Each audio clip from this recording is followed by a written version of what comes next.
আসসালামু আলাইকুম সবাইকে একটি নতুন ভিডিওতে সবাইকে ওয়েলকাম জানাচ্ছি। তো আজকে হচ্ছে আমি উত্তরবঙ্গের ডিম দিয়ে আলু ঘাটি রান্না করব।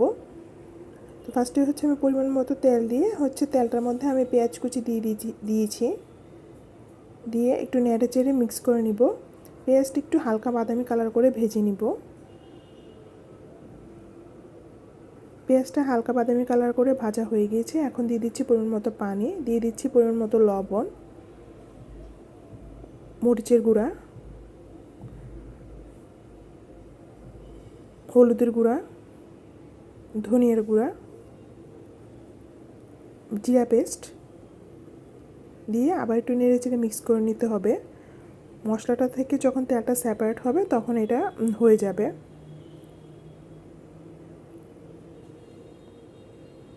আর এখানে হচ্ছে আমি পরিমাণ মতো আলু নিয়ে আলুটা আমি সিদ্ধ করে রেখেছি। সিদ্ধ করে আমি একটু হাত দিয়ে এটা মেখে রেখেছিলাম।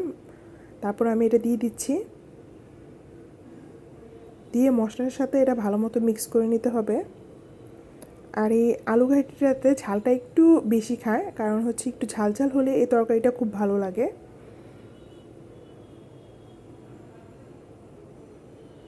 তারপর এটা 5 থেকে 7 মিনিট এভাবে মিডিয়াম আঁচে কষাতে হবে। তারপর দিয়ে দিচ্ছি পরিমাণ মতো পানি,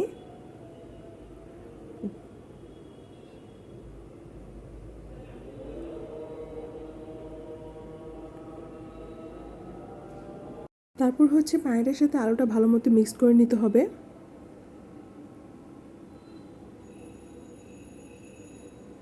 আর মিক্স করা হয়ে গেছে, এখন আমি আবার একটু ঢেকে দিচ্ছি। আর এখন কিন্তু পানিটা ফুটে উঠেছে। আর এখানে আমি 4টা ডিম হলুদ আর মরিচ দিয়ে ভেজে নিয়েছি। তারপর ডিমগুলো দিয়ে দিলাম, দিয়ে আবার একটু নেড়ে চেড়ে মিক্স করে দিতে হবে। তারপর আবার ঢেকে দিচ্ছি। আর চুলার আঁচটা হচ্ছে মাঝারি পর্যায়ে করে রাখতে হবে। আর এই ঢাকনা দিয়ে ঢেকে রাখার মাঝখানে হচ্ছে একটু চেক করে নাড়াচাড়া করে দিতে হবে, কারণ যেহেতু আলু এটা হচ্ছে লেগে যেতে পারে। আর হচ্ছে আমার আলুর ইয়াটা কিন্তু এখনও প্রায় রেডি হয়ে গিয়েছে।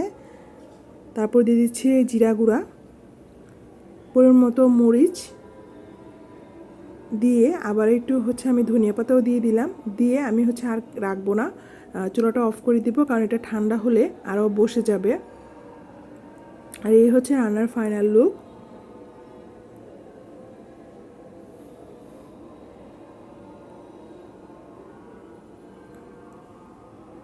আর এই তো রেডি হয়ে গেল।